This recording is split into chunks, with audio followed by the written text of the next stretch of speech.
Welcome to വസ്ത്രം. അപ്പോൾ ഇന്ന് ഞാൻ കാണിക്കുന്ന ഈ ഒരു കോഡ് സെറ്റ് ആക്ച്വലി നമ്മളുടെ പേജിൽ ഒരു ഗ്രീൻ കളർ കോഡ് സെറ്റ് ചെയ്തിട്ടുണ്ടായിരുന്നു. അപ്പോൾ നമ്മളെ കസ്റ്റമറിന് ആ ഒരു കോഡ് സെറ്റ് ഭയങ്കര ഇഷ്ടപ്പെട്ടിട്ടുണ്ടായിരുന്നു, അതിന്റെ പാറ്റേൺ ഒക്കെ.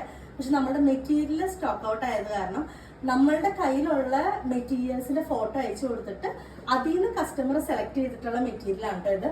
ഇതിന്റെ നമ്മൾ ഈ സെയിം മെറ്റീരിയൽ നമ്മൾ ഒരു ആലിയ കട്ട് പാറ്റേൺ ചെയ്തിട്ടുണ്ടായിരുന്നു. അപ്പോൾ അതിന് പകരമായിട്ട് ആ മെറ്റീരിയൽ വെച്ചിട്ട് നമ്മൾ ചെയ്തൊരു കോഡ് സെറ്റ് ആണ്. അതിൽ നമ്മൾ ലേസ് പാറ്റേൺ കൊടുത്തേക്കുന്നത് ഇതിന്റെ സെയിം കളർ വെച്ചിട്ടാണ് ലേസ് ചെയ്തേക്കുന്നത്. നമുക്ക് നമ്മളുടെ ഷോപ്പിൽ ഇതേപോലെ കസ്റ്റമൈസ് ചെയ്യാട്ടോ. അതായത് നമ്മളുടെ കയ്യിലുള്ള പാറ്റേൺസ് ഏതാണോ അത് നമ്മളുടെ കയ്യിലുള്ള മെറ്റീരിയൽസ് വെച്ചിട്ട് നമുക്ക് അത് കസ്റ്റമൈസ് ചെയ്തെടുക്കാവുന്നതാണ്. അപ്പോൾ നമ്മൾ ബോട്ടവും അതേ സെയിം പാറ്റേണിൽ തന്നെ ചെയ്തേക്കുന്നത്. താഴെ നമ്മൾ ലേസ് കൊടുത്തിട്ടുണ്ട്. 3 പാനലാണ്. 3 പാനലിൽ നമ്മൾ ലേസ് കൊടുത്തിട്ടുണ്ട്. ഈവൻ നമുക്ക് ഈ ഒരു പാറ്റേണിൽ നമുക്ക് ഫീഡിങ് ഓപ്ഷനും അവൈലബിൾ ആണ് കേട്ടോ. കാരണം വെച്ചാൽ 2 സൈഡിൽ നമുക്ക് ഫീഡിങ് ഓപ്ഷൻ ചെയ്യാൻ പറ്റും. സ്ലീവ്സ് 3/4 ആണ്. ചെറിയൊരു പാകിസ്ഥാനി സ്ലീവ് ആണ്. അതിലും നമ്മൾ ലേസ് പാറ്റേൺ ചെയ്തിട്ടുണ്ട്. നെക്കിലും ലേസ് ഡീറ്റെയിലിംഗ് ചെയ്തിട്ടുണ്ട് കേട്ടോ. പിന്നെ 1 സൈഡ് പോക്കറ്റ് ഉണ്ട്. ഇതൊരു എ ലൈൻ ടൈപ്പ് ഡ്രസ്സാണ്. നിങ്ങൾക്ക് വേണമെങ്കിൽ സ്ലിറ്റഡ് ടോപ്പായിട്ട് നമുക്ക് ചെയ്യാവുന്നതാണ്. നമ്മളുടെ ഒരു കസ്റ്റമർ ഇതേ സെയിം പാറ്റേൺ തന്നെ സ്ലിറ്റഡിലും ചെയ്തിട്ടുണ്ട്.